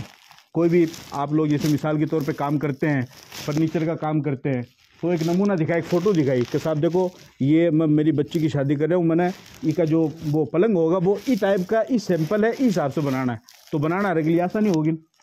اور اگر سیمپل نہیں ہو تو اب وہ آ کر کیا ہوگا، یار تو اینک کا بنا دے، تو بینک کا بنا دے، تو وہ بیچارہ کاریگر کے کیا ہوگا، مستری کے، یار یہ میرے کن ڈائری پڑی ہے، تو انعام فوٹو دیکھ لے، تو ایک چوز کر کے بتا دے کہ بھئی یہ بڑھیا ہے، تیری جو بھی چوائس ہوگی تو کر لے اور میں بھی کے حساب سے بنا دوں گا، یہی بولے گا نا۔ اب وہ یوں مارتا جائے، اگر سیمپل نہیں ہو تو بنانا مشکل ہے۔ انسان پیدا ہوا، جوان ہوا، 80 سال میں اس کا انتقال ہوا، ٹھیک ہے نا، اور یعنی اللہ نے انسان کو پیدا کیا، پیدا ہونے سے پہلے اس کا کوئی سیمپل کوئی نمونہ نہیں تھا۔ میں پیدا ہوا، آپ پیدا ہوئے، پیدا ہونے سے پہلے آپ کا کوئی سیمپل کوئی نمونہ نہیں تھا، اللہ نے پھر بھی ماں کے پیٹ سے آپ کو پیدا کیا، اللہ نے ماں کے پیٹ میں رکھا، آپ کو بچپنا دیا، آپ کو جوانی دی، 80 سال کی عمر دی، تو جب سیمپل نہیں تھا تب اللہ نے ماں کے پیٹ سے نکال دیا، تو سیمپل موجود ہے تو قبر کے پیٹ سے نکالنا کیا مشکل ہے؟ آ رہی نا میری بات؟ بھائی بھی ٹائم تو سیمپل ہی کون تھا؟ جو کوئی بھی بچہ پیدا ہوا ہے، کوئی کے دماغ میں ہے کبھی کی شکل ان کی ہوگی، باپ نے ویرا آگے، ماں کو ہی نہیں پتا کس شکل کا ہے، ماں کو ہی نہیں پتا کس شکل کا ہوگا اور کیسا ہوگا، صحت مند ہوگا یا کمزور ہوگا، باپ کو ہی نہیں پتا، پیدا ہونے کے بعد پتا چلتا ہے، تو سیمپل نہیں ہے، اس کے باوجود بھی اللہ انسان کو ماں کے پیٹ سے نکال رہا ہے، تو اب تو یہ 100 سال کی زندگی گزار کے قبر میں گیا تو سیمپل موجود ہے، اب اللہ کے لیے کیا مشکل ہے؟ یہ مطلب ہے یحییھا الذی انشأھا اول مرہ، کہ نبی جی آپ ان کو یہ کہہ دیجئے کہ جس خدا نے ان کو پہلی مرتبہ پیدا کیا وہی خدا ان کو دوبارہ بھی پیدا کر لے، خدا کے لیے کوئی مشکل نہیں۔ چنانچہ ایک نبی گزرے ہیں حضرت عزیر علیہ السلام، ان کا واقعہ قرآن میں موجود ہے، او کالذی مر علی قریۃ وہی خاویۃ علی عروشہا، وہ ایک بستی میں سے گزرے، بالکل ویران کھنڈر بستی، محلات بالکل ایک دم سب یعنی سنسان، کوئی نام و نشان نہیں، پہلے زمانے میں وہ بستی تھی عالیشان، لیکن اب نام و نشان تک نہیں۔ تو نبی کو تو بہرحال اللہ کی ذات پر یقین رہتا ہے، تو عزیر علیہ السلام نے صرف اللہ سے سوال کیا کہ اللہ انا یحیی ھذہ اللہ بعد موتہا، کہ اللہ یہ بستی ہے ایک دم سنسان ہے، کھنڈر ویران میں تبدیلی ہو گئی ہے، کبھی یہاں پہ بڑی لائٹیں جلتی تھی، شمع روشن ہوا کرتی تھی، لوگ رہا کرتے تھے، آبادی چہل پہل تھی، اب ان کو کیسے تو زندہ کرے گا، ان کو کیسے زندہ کرے گا؟ ان کے ساتھ میں ایک سواری تھی، گدھا، اور اس گدھے کے اوپر کھانا تھا، اللہ پاک نے وہیں پر ان کو موت دے دی، وہیں پر کیا کر دی؟ موت دے دی، گدھا بھی مر گیا اور عزیر علیہ السلام کو بھی اللہ نے موت کی نیند سلا دیا، اور 100 سال کے بعد میں اللہ نے ان کو پھر کھڑا کیا، کتنی سال بعد میں؟ 100 سال کے بعد میں اللہ نے ان کو پھر کھڑا کیا، اور کھڑا کرنے کے بعد پوچھا فَأَمَاتَهُ اللَّهُ مِئَةَ عَامٍ ثُمَّ بَعَثَ قَالَ كَمْ لَبِثْتَ، کہ عزیر کتنی دیر سوئے ہو پتہ ہے؟ تو بولے لبثت یوما أو بعض یوم، کہ اللہ آدھا دن یا کوئی ایک دن سویا، میرے حساب سے صبح سویا تھا، اب بس شام ہو رہی، اب میری آنکھ کھل۔ اللہ نے فرمایا ایک دن 2 دن نہیں، بل لبثت 100 عام، 100 سال کے بعد میں اٹھایا ہوں تیرے کو، جب 2022 تھی اب 2122 ہے، کتنی سال بعد میں اٹھایا ہوں؟ ارے بولو بھائی، 100 سال کے بعد میں اٹھایا ہوں، ایک دن 2 دن نہیں۔ انظر الی حمارک، اپنے گدھے کو دیکھو، اس گدھے کو بھی اللہ نے 100 سال تک سلا کے رکھا، پھر اس کو اٹھایا، اور کھانا جو تھا، کھانا تو کھانا سردی میں تو 2-3 دن چل جاتا ہے بغیر فریج کے، اور گرمی میں کھانا اگر گرمی زیادہ ہو تو صبح کا رکھا ہوا شام تک خراب ہو جاتا ہے، اس میں بدبو آ جاتی ہے، ایسا ہی ہے نا۔ اللہ نے فرمایا کہ اپنا کھانا دیکھو، دیکھا تو ادھر گدھا بھی تیار ہو رہا ہے، کان پھڑا رہا ہے، اور کھانا دیکھا تو کھانا بھی ایک دم تر و تازہ۔ اللہ نے فرمایا کہ عزیر پتہ ہے کتنی سال کے بعد میں یہ ہے؟ کا ایک دن آدھا دن کا 100 سال کے بعد میں تجھے اٹھایا, 100 سال کے بعد میں تیرے گدھے کو اٹھایا, اور 100 سال کے بعد میں تیرا کھانا بھی ویسا کا ویسا ہی تازہ ہے, اور ایسے ہی قیامت کے دن زندہ کروں, ایسے ہی قیامت کے دن. کوئی مشکل نہیں ہے. جو اللہ 100 سال بعد اٹھا سکتا ہے اس کے لیے 100,000 سال بعد کیا مشکل ہے؟ اس کے لیے تو کوئی مشکل نہیں ہے نا. کاریگر کے لیے تو کوئی بھی کام مشکل نہیں ہے اگر اس کو کام کرنا آتا ہے.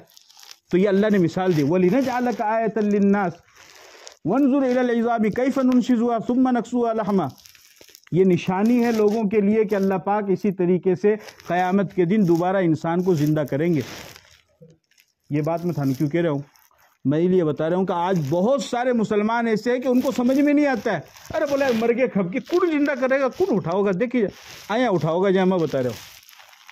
اور یہ کوئی میں قوالی کو نہیں سنا رہا, قرآن کی آیت پڑھ کے بتا رہا ہوں. امام صاحب بیٹے پوچھو نا, قرآن کی آیت پڑھ کے بتا رہا ہوں. ابراہیم علیہ السلام نے اللہ سے سوال کیا, ربی ارینی کیف تحیی الموتى, کہ اللہ آنکھ بند کر کے یقین کرتے ہیں کہ تو زندہ کرے گا, اس میں کوئی شک نہیں ہے, لیکن کوئی نشانی, کوئی سیمپل دیکھنا چاہوں, کوئی مثال دیکھنا چاہتا ہوں کیسے زندہ کرے گا. اللہ نے فرمایا اولم تؤمن, ابراہیم میری بات پر یقین نہیں ہے؟ لا ولکن لیطمئن قلبی, کہ اللہ کیا بات کر رہے ہو, یقین تو اوپر سے نیچے تک ہے, لیکن تھوڑا سا اطمینان ہو جائے, بس ایک کوئی مثال دے کے بتا دو. اللہ نے فرمایا فخذ اربعۃ من الطیر فصرهن الیک ثم اجعل علی کل جبل منهن جزءا ثم ادعهن یاتینک سعیا. اللہ نے فرمایا کہ ایسا کرو, 4 پرندے لو. کتنے پرندے؟ کوا ہے, کبوتر ہے, فاختہ ہے, اور شاید مور, اس طرح مطلب 4 پرندے. فرمایا کہ ان 4 پرندوں کو ذبح کرو, اور ذبح کرنے کے بعد ان 4 کے گوشت کو ملا دو. اب گوشت کو ملانے کے بعد تو پتہ نہیں چلے گا نا کہ یہ کبوتر کا ہے, فاختے کا ہے, یا کوے کا ہے, یا کسی اور چیز کا, نہیں پتہ چلے گا نا. کہ ان کو ذبح کرو, ذبح کر کے قیمہ بنا کے ان کے گوشت کو ملا دو. ان کو ذبح کیا, قیمہ بنایا, ان کے گوشت کو ملا دیا. اب کچھ نہیں پتہ چل رہا ہے کہ کون سا کس کا ہے. اور فرمایا کہ پہاڑ پر لے جا کر کے ڈال دو. پہاڑ پر لے جا کر کے ڈال دیا.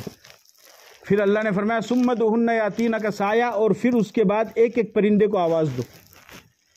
تو اس میں 4 پرندے تھے. کتنے تھے؟ 4. ان کا گوشت ملایا ہوا تھا, ہے نا. اب مکس ہونے کے بعد تو الگ ہو ہی نہیں سکتا ہے. ابراہیم علیہ السلام نے پہاڑ پہ رکھا اور ادھر سے آواز دی کبوتر. اب اس مکس کیے ہوئے گوشت میں سے جتنا کبوتر کا گوشت تھا وہ نکل کر کے آیا, اور کبوتر تیار ہو کے ابراہیم کے پاس آ گئے. دوسرے پرندے کا نہیں ہے. اس کے بعد پھر ابراہیم علیہ السلام نے آواز دی کوا. اب جیسے ہی کوا کہا تو اس کوے کا جتنا گوشت تھا صرف وہ کوے کا گوشت ہی نکل کر کے آیا, اور کوا تیار ہو کے ابراہیم علیہ السلام کے سامنے آ گئے. فرمایا کہ اسی طریقے سے ایک ایک ذرے کے ساتھ میں اٹھاؤں گا قیامت کے دن, اور کوئی بھی باقی نہیں رہے گا, کوئی بھی باقی. اس طریقے سے اللہ قیامت کے دن انسان کو اٹھائیں گے, کوئی بھی باقی نہیں رہے گا. اس لیے بعث بعد الموت, یعنی موت کے بعد دوبارہ زندہ کیے جانے پر ہمارا ایمان بھی, ہمارا یقین بھی ہے, اور ہر مسلمان کا اس پر عقیدہ بھی ہونا چاہیے. اس روح کا اس جسم کے ساتھ میں تعلق, جسم ختم ہو جائے گا, حساب کتاب انسان کا ابھی نہیں ہوگا. حساب کتاب انسان کا ابھی نہیں ہوگا. ابھی کیوں نہیں ہوگا بھائی؟ جب مر گیا, ختم ہو گیا انسان, تو وہ بھی سلٹا دینا چاہیے. نہیں, وہ اس لیے نہیں ہوگا کہ انسان کی موت پر اس کی زندگی ختم ہوئی ہے, اس کے گھر والوں کی, اس کے گھر والوں کی. اب یہ خود تو عمل نہیں کر سکتا, یہ تو صحیح کیونکہ وہ مر گیا, لیکن اس کے گھر والے تو اس کے لیے کریں گے نا. اس کے گھر والے تو کریں گے, تو اس کے گھر والے جب کریں گے تو حساب کتاب تو پہلے کر دیا, وہ ثواب کر جاؤ گا. تو اب اللہ نے اس حساب کتاب کو باقی رکھا ہے قیامت کے لیے. اب جو کچھ بھی اس کے لیے کیا جائے گا وہ سارا کا سارا ایک ساتھ جمع ہو کر کے قیامت کے دن, پھر اس کے بعد میں اللہ پاک اس انسان کو, اگر گناہ زیادہ ہے تو اس کے لیے دوزخ کا فیصلہ ہوگا, اور اگر نیکیاں ہیں تو اس کے لیے جنت کا فیصلہ ہوگا. دوزخ کیا ہے؟ دوزخ عذاب کی جگہ ہے, اس میں آگ ہے, اس میں اژدہے ہیں, بچھو ہیں, جو انسان کو کاٹیں گے, اس کو ڈسیں گے, اس کے گناہوں پر اس کو سزا ملے گی. اور جنت میں کیا ہے؟ جنت میں اللہ تعالیٰ نے ہر طرح کی نعمت رکھی, ہر طرح کی نعمت جنت میں اللہ نے رکھی. جتنی بھی نعمتیں ہیں, کھانے کی آزادی, پینے کی آزادی, فیہا انہار من ماء غیر آسن وانہار من لبن لم یتغیر طعمہ، ساری نعمتیں اللہ نے رکھی۔ اچھا قیامت کا دن ہوگا، قیامت کے دن ہونے کے بعد جب دوسرا سور پھونکا جائے گا تو سب کے سب کھڑے ہو جائیں گے، کھڑے ہونے کے بعد سب کے سب جائیں گے میدان محشر میں۔ کہاں جائیں گے؟ میدان محشر میں۔ آدم علیہ السلام سے لے کر آخری آنے والا انسان سب کے سب وہاں پر موجود ہوں گے۔ اب اس کے جو اس نے زندگی گزاری ہے اس کا حساب کتاب ہوگا۔ اس کا کیا ہوگا؟ اس کا حساب کتاب ہوگا اور تولا جائے گا، نامہ اعمال کو تولا جائے گا، اور اگر اچھا ہے تو اس کے لیے جنت کا فیصلہ ہوگا۔ جنت میں اللہ تعالیٰ نے ہر طرح کی نعمت رکھی ہے، جو چاہو کھاؤ، جو چاہو پیو۔ شراب، پاکیزہ شراب، یہ ناپاک نہیں، یہ شراب تو پیشاب کی طرح ناپاک ہے، اس کا ایک ایک قطرہ ناپاک ہے۔ اس کو پینے والا انسان بد نصیب انسان ہے، اس کی شب برات میں بھی بخشش نہیں ہوتی، اتنا بد نصیب ہے وہ شرابی۔ نوجوانوں، شراب کی عادت کبھی بھی مت ڈالنا، شراب کی عادت کبھی بھی مت ڈالنا۔ شراب کی عادت انسان کو تباہ و برباد کر دیتی ہے، یہ کوئی اچھی عادت نہیں ہے۔ نشہ کرنے کی عادت کبھی بھی مت ڈالو۔ کتنے نوجوان شراب پیتے ہیں پھر اپنی بیوی کو مارتے ہیں، اس پر ہاتھ اٹھاتے ہیں، اس کو ڈنڈے سے مارتے ہیں، ماں کو مارتے ہیں، باپ کو مارتے ہیں۔ شرابی کی دولت ہمیشہ ختم ہو جاتی ہے، اس کو نہ پیسے کی پرواہ ہے، نہ اس کو زمین کی پرواہ ہے، بس اس کو ایک ہی ہے کہ شام کا ٹھیکہ بجانا اور بوتل لینی ہے، کھمبا منگانا، ایک منگانا، دو منگانا ہے۔ بھی کے لیے آدمی بھی تیار کر رکھے، کوئی بڑا سا آدمی بھی 10 روپے دے دیے بھی، پر کوئی شک کون کرے گا، یہ چودھری صاحب ہوگا پی لے گا، کہ کوئی دقت ہو نہیں ہے۔ یہ نہیں، یہ عادت کبھی بھی مت ڈالو، یہ نقصان دہ۔ یہاں کی ناپاک شراب سے بچو، اللہ جنت میں پاکیزہ شراب پلائے گا۔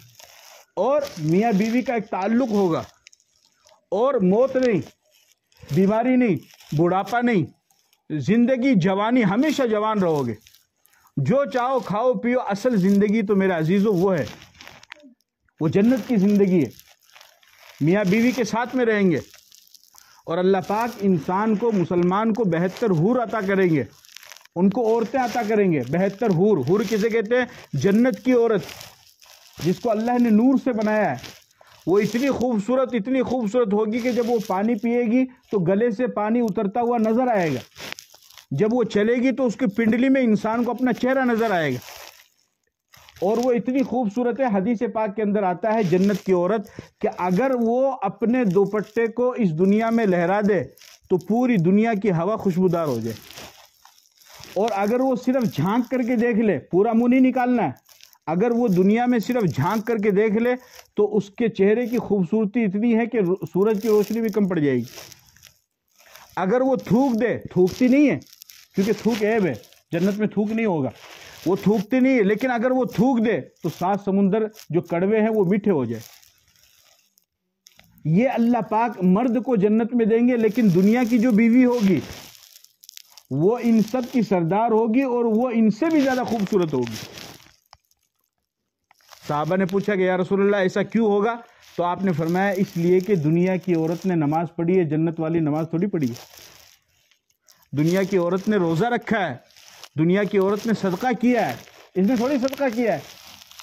اس لیے میری مائیں بہنیں بھی بیٹھی ہیں، ان سے بھی کہنا چاہتا ہوں کہ صدقہ خیرات کثرت کے ساتھ کیا کرو، صدقہ خیرات کثرت کے ساتھ کیا کرو۔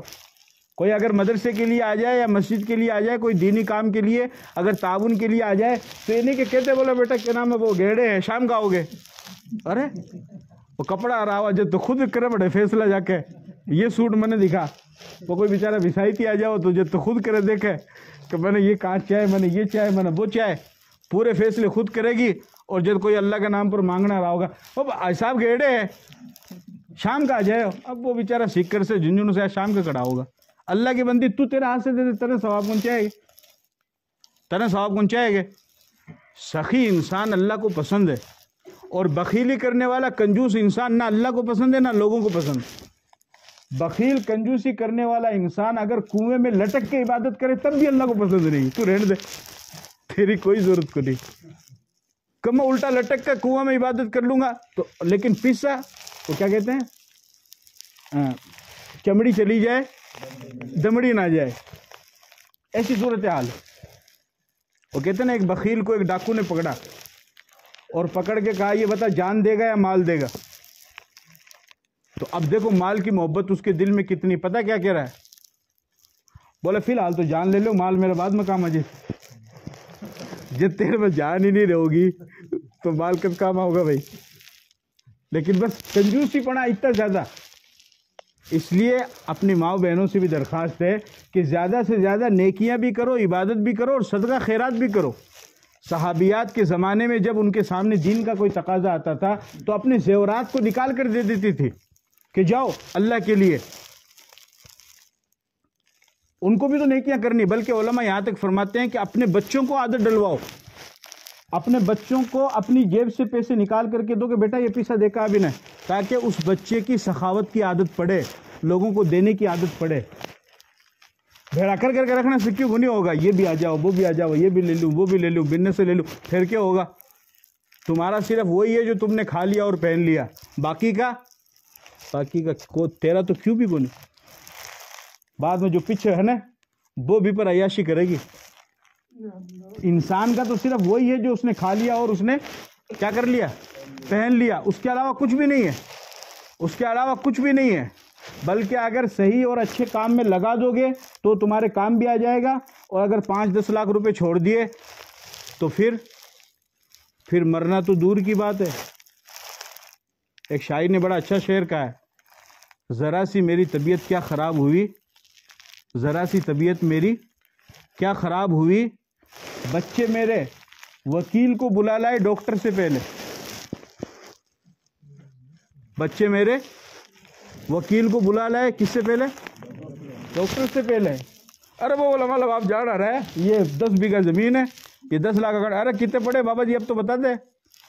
ارے بیٹا بینک میں 10 لاکھ پڑے، 5 لاکھ پڑے. اے وکیل صاحب 15 لاکھ. وہ بیچارہ کھانس رہا ہے ہاسپٹل میں. بچے وکیل کو بلا لائے کس سے پہلے؟ اس کو ضرورت ہے کس کی؟ ڈاکٹر کی. اور یہ کس کو بلا کے لائے ہیں؟ اوکے. اور دونوں لوٹیں گے. لوٹنا تو کوئی سا کمی کون کرے گا؟ نہ وہ چھوڑے گا نہ وہ چھوڑے گا، کوئی سا بھی کمی نہیں کرے گا. تو آپ جو لگا دیں گے وہ آپ کے کام آئے گا.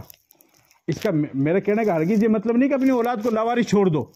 اس کا جو حق ہے، جو حصہ اس کو دو، لیکن تمہاری خود کے لیے بھی تو کچھ سوچو.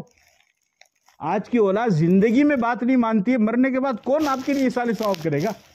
اور رسمی طور پر تھوڑا بہت ہو گیا اس کے بعد بھایا کوئی کون پوچھے گا، کوئی کون یاد کرے گا. اب تو کوئی پوتا نہیں، یہ بھی میرا کو نہیں، میرے دادا جی قبر کڑے،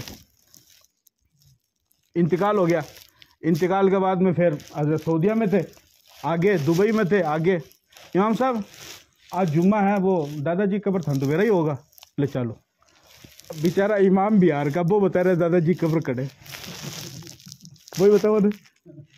امام گجرات کا ہے اور دادا جی کی قبر پوتا نے کون بتا رہا ہے؟ امام صاحب بتا رہے. اب امام صاحب جاؤ تو ٹھیک، نہیں جاؤ تو بیچارہ میں اس دن سے دشمنی مول لے. ہاں ٹھیک ہے چلو گے چلو. اب بٹا جا کر بھی یہ حضرت تو کیوں کون پڑھے گے؟ پڑھے گا بھی امام صاحب ہی، یہ کیا پڑھے گا؟ آتا ہو تو پڑھے گا نا.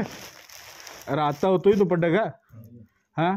اور اگر مان لو آتا بھی ہو تو آج کل تو پیسے کا نشہ ہی ایسا ہے کہ وہ تو جانے کو مناسب نہیں سمجھتی. یہ تو اللہ کا نظام ہے. نہیں تو مالدار لوگ پیسے دے کر کے غریب کو مروا دے، مالدار تو مرے ہی نہیں، اور پھر اوپر سے تانا اور دیتے، بولا غریب تھا جدی مر گیا.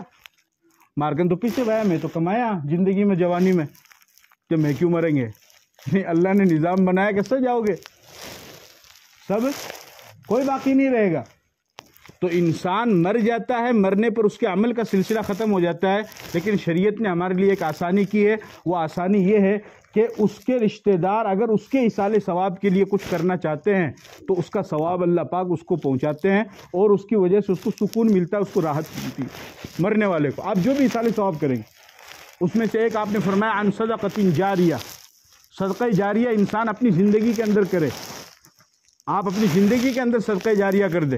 مثال کے طور پر مدرسے میں بچے پڑھتے ہیں، حافظ قرآن بنتے ہیں، اور بھی تعلیم حاصل کرتے ہیں، اور بھی بہت ساری چیزیں ہیں وہ پڑھتے ہیں، قرآن کو پڑھتے ہیں، حدیث کو پڑھتے ہیں، پھر آگے چل کر کے وہ آپ کے امام بنتے ہیں، آپ کو دین کی باتیں سکھاتے ہیں. ہمارے جو امام صاحب ہیں مدرسے میں تو پڑھے رہے یا پودار کالج میں پڑھے رہے کھڑے، میں بھی مدرسہ میں پڑھے رہا ہوں. پودار میں بول رہے ہیں، ان سے برا مت مانیو، میں بول رہا ہوں امام صاحب یہ مدرسے میں پڑھے رہے. اب میں جو قبر کی آخرت کی اتنی ساری باتیں بتا رہا ہوں تو مدرسے میں پڑھا ہوں تو بتا رہا ہوں نا، اور نہیں پڑھتا تو ظاہر سی بات میں بھی نہیں بتا پاتا. تو یہ چیزیں آپ کو بہت ساری چیزیں آج نہیں سیکھنے کو اور سننے کو ملی ہوگی. شاید پہلے نہیں ملی ہے، تو آپ کو بھی سکون ملا کہ نہیں بھائی؟ اچھا لگا کہ نہیں؟ کیونکہ جب انسان کو جانکاری ہوتی ہے کسی چیز کی، اس کا علم بڑھتا ہے، تو انسان کو فطری طور پہ خوشی ہوتی ہے جب اس کی جانکاری ہوتی کہ یار یہ چیز آیا ہے، کہ کوئی نے بتا بھی سکو کہ بھائی رات میں مول صاحب کا بیان سنے تھے تو مول صاحب اس حساب سے بتائے تھے آیا ہوگا، اور یہ سسٹم اور اللہ پاک آیا زندہ کرے گے، اور یہ ایک دو مثال ہے جو میں تھا بتائیں تھے بھی بتا سکتے تو تھے، بتاؤ گے تو سینہ تو چوڑا ہو گئے تھوڑی دیر کے لیے، 56 انچ کا تھوڑا بہت ہوگا نا بھائی، کہاں مول صاحب بتائے؟ تو یہ چیز ہے۔ تو مدرسے میں پڑھنے والے بچے ہیں، آپ ان کا خرچہ برداشت کرو، ان کے لیے کپڑے کا انتظام کر دیا، جوتا چپل کا انتظام کر دیا، تپائی کا انتظام کر دیا، یا کپڑے کا انتظام، کسی بھی چیز کا آپ نے انتظام کر دیا، جب تک وہ بچہ پڑھتا رہے گا اور پھر وہ دوسروں کو پڑھاتا رہے گا، آپ کو قبر میں ثواب ملتا رہے گا۔ آپ کی اولاد آپ کے لیے بھیجے یا نہیں بھیجے، مائیں بہنیں بھی دھیان سے سن لے، آپ کی اولاد آپ کے لیے بھیجے یا نہ بھیجے، وہ جو آپ نے اپنی زندگی میں صدقہ جاریہ کر لیا، وہ اکاؤنٹ آپ کا چالو رہے گا، اس میں وہ بیلنس پہنچتا ہی رہے گا، اس میں کوئی کمی نہیں آئے گی۔ یہ بہت بڑی چیز ہے، یہ بہت بڑی چیز ہے۔ اس لیے آپ سے میں درخواست کر رہا ہوں کہ مسجد کا کام ہو یا مدرسے کا کام ہو، اس میں کچھ نہ کچھ حصہ ضرور لیا کرو، اس میں کچھ نہ کچھ حصہ ضرور۔ اور جب بھی کوئی مدرسے والا ہے، مسجد والا یا صحیح دین کا کام کرنے والا آپ کے پاس تعاون کے لیے آئے تو کچھ نہ کچھ تعاون اس کا کیا کرو، سمجھ گیا نا؟ اب ہوتا کیا ہے، اب کوئی بیچارہ مدرسہ کے لیے مسجد کے لیے آوے، جب تو لوگ باغ عجیب گیڑے ہے، اور جب کوئی بھائی فقیر، اور فقیر نہ خالی مت کاٹو اللہ ناراض ہو جاؤ گا، سائل نہ خالی مت کاٹو اللہ ناراض ہو جاؤ گا، تو کچھ بھی نکال کے بھی دے دے۔ اب بھی کا تو یہ بھی بیرا گونی کہ وہ صحیح انسان ہے یا غلط انسان ہے، وہ ٹوپی کرتا پاجامہ لگانے کے بعد میں کہ ہر کوئی فرشتہ ہو جاؤ گا؟ ٹوپی کرتا پاجامہ تو کوئی بھی پہن لے ہوگا، بھی کا تو یہ بھی ٹھکانا کو نہیں، شام کا وہ کڑے بوتل چڑھاؤ گا جا کے۔ آج کل یہی ہے، تھنویرا کو نہیں ہے، یہی ہو رہا ہے، شام کا پارٹی ہو رہی ہے، تھے میں تو نول ہوٹل بک کریں گے، وہ پلازا ہوٹل بک کر رہا ہے، کیوں تھے پیسے اتنے دے دیے انہوں نے۔ اور کوئی اور جمعہ دن مسجد میں جاؤ گے تو پوچھو امام صاحب نے، سائڈ سے 10 روپے نکالے گئے، 2022 میں رہ رہے ہو، 50,000 کما رہے 10 روپے، اور جب دعا کرے گے۔ اچھا اگر امام صاحب دعا میں، امام صاحب بیٹھے، اگر امام صاحب دعا میں کہہ دے کہ اللہ کولیڈا میں جتنے بھی ہمارے بھائی ہے سب کی روزی میں برکت دو، اور اتنی برکت دے کہ مہینہ میں صرف 10 روپے کماؤ، کون کون آمین بولے گا؟ ارے بول صاحب کیا کر رہے ہو؟